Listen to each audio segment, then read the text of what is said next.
that bitch.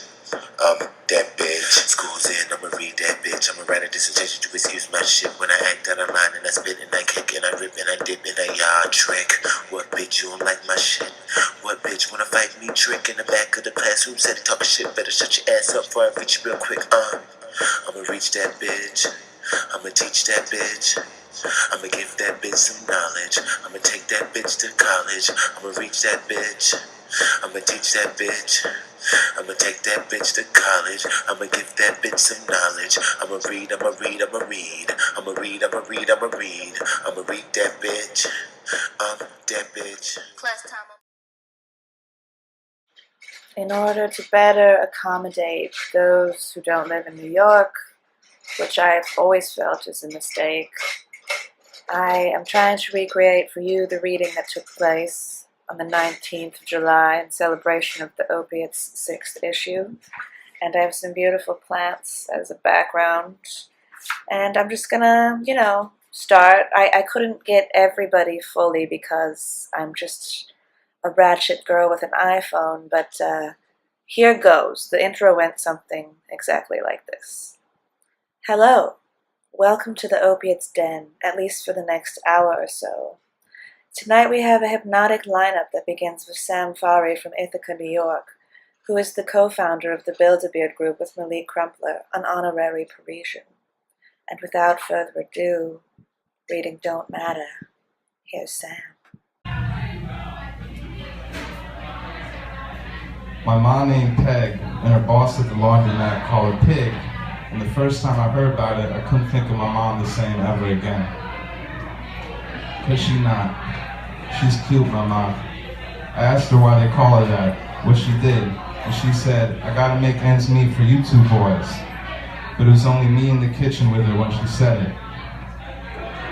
I drew her boss at the table.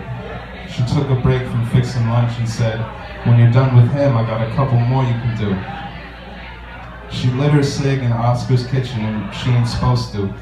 We moved in about a week before. I can't be having two boys who drop out or do drugs or get a girl pregnant. I told her I don't think she gotta worry about that last one because we ain't even get blowjobs yet. Well, your brother's a handsome boy. And I ain't say nothing to my mom. I drew guts spilling out her boss. Ash was getting on the tablecloth and I didn't care. I didn't tell her Oscar will probably know. He's a deep boy. He reads and girls like that. I ain't heard of that, Ma. Girls ain't like nerds no more. Reading don't make you no nerd, she said, and sipped her beer. Makes you deep and girls like the deep. Trust me. She smoked to the window. She got up, back to dishes and said, watch this. And she blew smoke down her boobs and held her in her dress and made it come out the back. You blowing smoke up my ass. Me and Ma laughed. She coughed up tar in the sink and said, these'll kill you. Rem was still out when she had to get down to the laundromat with that boss who I could have killed. I said, you gotta go? And my mom said, soon, and coughed. Her friend came and picked her up. Before she got home, I threw her cigs away because I wanted to kill herself and also did it for her own goddamn good. Rem's too. She only let Rem smoke. He older, but he started before my age. Found the pack in her and Oscar's top drawer when I was looking around. Found him, snapped him in half, and flushed him except one. Tried the half one real quick. One puff made a big ass cloud and stank worse than when either of them smoked their cigs.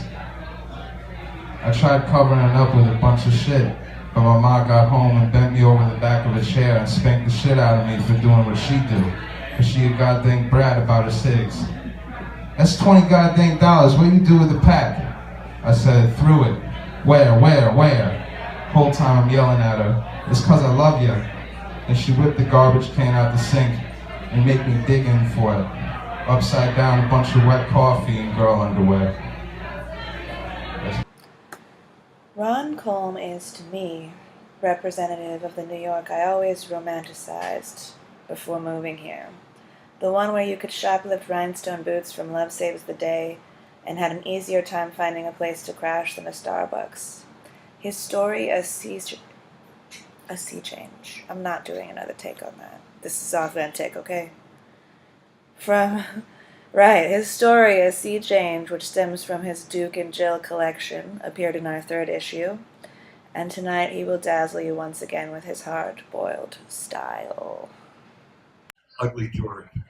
And it's true, he wasn't very attractive. He had a sweaty tangle of black stringy hair, a squirrely look, and his portable camera was a battered piece of crap, all wrapped in tape. Anyway, Ugly George would cruise the city looking for attractive women. His territory was the back streets where there wasn't a lot of foot traffic to contend with. When he found one, he'd approach her and ask if she would remove her top and show him, and by extension his audience, her tits. Most said no, but every now and again he got lucky. I thought he was a slimy, sexist pig, and I detested him. One day he wandered into Coliseum Books, a store I was working in at the time. He approached one of the cashiers in the front of the store. I lost it. I rolled up my t-shirt and walked briskly up to him. "Hey, you big piece of shit, what do you think of these?" I snarled, shaking my bare chest. "Don't do this to me," he cried, turning and fleeing the store. I chased him up Broadway, rubbing my nipples. I can't tell you how good the cool air felt like. I read after Ron, and I had a really long story, and I'm just gonna feel like stupid if I read you this long ass story. So I'll just read you the introduction I did for myself. I wrote my own introduction because of millennial narcissism. I am Jenna, and I hate where I'm from, which is what inspired this story. Surprisingly not about my ex, who broke my heart and colors a large portion of my work. And then I read a story called Comafornia about this girl named Donna who fears that she will die in California because that place, my God, so overrated. You think New York's overrated? It's fucking California. So Armando's daughter introduced him, but she's not here, and so it gives me a chance to read the introduction I had planned before I was usurped by a child. Armando Jaramillo Garcia is a Colombian New Yorker whose forthcoming poetry collection, The Portable Man, will wreak havoc on your soul and psyche with his imaginative subject matters and landscapes. Plus, he never turned his back on New York. They're taking parts out of me now. Bruises that could sing arias on a street corner. But I have these cyanide pills and the gumption to use them. The secret decoder ring of youth in gold.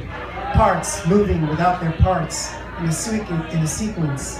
I changed the language to suit my purpose. The city glowing in the distance. Though I preferred this kitchen with its order and function. The straitjacket was not unpleasant. I felt the calm of a swaddled baby. I buried the evidence where no one would find it, in poems and compliments that made me better. I murdered mindless creatures for her, but felt great remorse. No confession would salvage the day. They've taken clothes from my skin and skin from my flesh, but yes, I have these bones and marrow enough to twist time from its pleasure, which drove me mad that one season, I admit, disporting myself with gusto by the lake. Vacations unhinged me, and I stabbed an ex-Marine who had lectured me on how to grill my steak. Michael Tilley is a special opiate writer in that his story, Lover's Rock, is the longest I've ever published, and when you hear it, I think you'll understand why I allowed him to set the precedent. This is very much a story of its kind, i.e. pre-internet and pre-focus on diversity within higher education. Quite simply, a young person today with a predilection like mine, able to obtain electronically all the pertinent demographic data on a school, which every institution now discloses as a matter of course, would never in a million years commit the blunder I did. In any event, let me continue.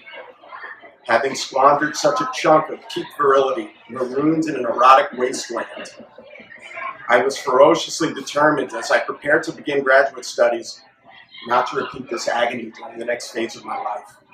And so, from the shabby confines of my senior year apartment, I commenced an effort to find a program wholly accommodative of my lascivious needs.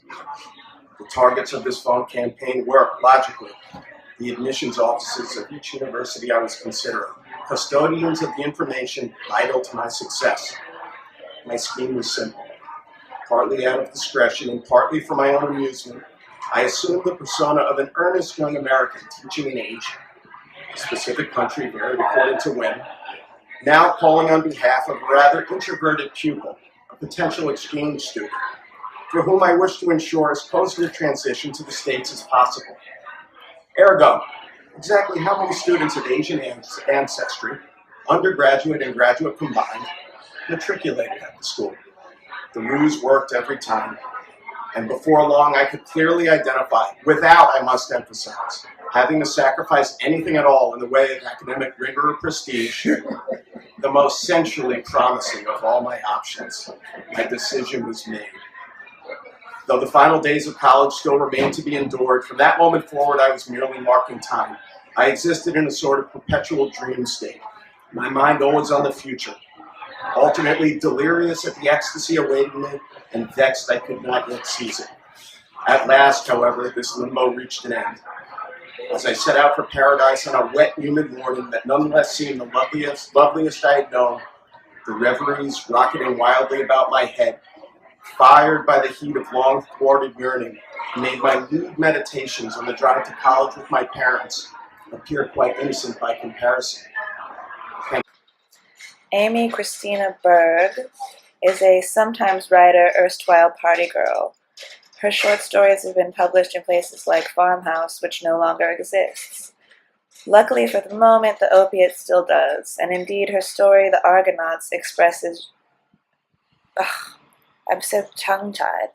Her story, The Argonauts, expresses shades of the woman who inspired tonight's invite, Sylvia Plath. The children are at camp, and the house is quiet.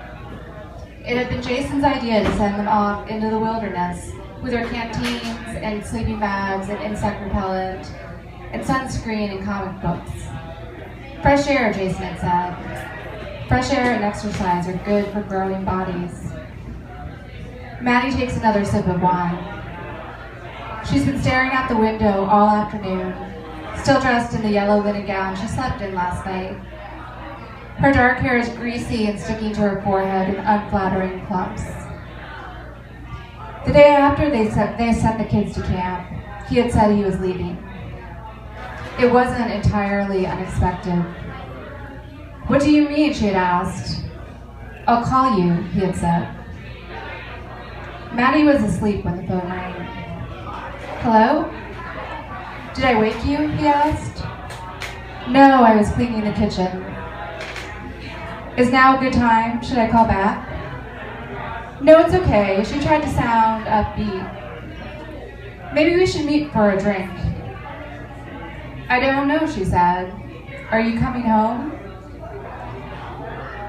"We could meet at that cafe on 9th Street, the one with the green and yellow awning," he suggested. See, it would have helped if I printed this out. "What's going on, Jason?" "I'd rather talk in person." She didn't want to talk in person. "The place with the green and yellow awning," she replied. "They're meeting in an hour."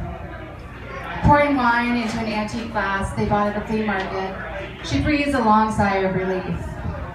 It will be over soon. Whatever happens, things won't be the same. But maybe that's fine, she thinks. This isn't my life anyway. I woke up on one day and had this life that I didn't choose. Okay, so when Hannah Lilith Asadi went on, my phone was like, nah, you ain't got no more storage, bitch. So I didn't get anything of her, but to be honest, she's doing better than all of us, and you're going to be seeing plenty of her in the future. She got a book coming out. It's called Sonora. You're definitely going to need to read it. You're going to hear about it, and you're basically going to be a better person once you absorb her poetic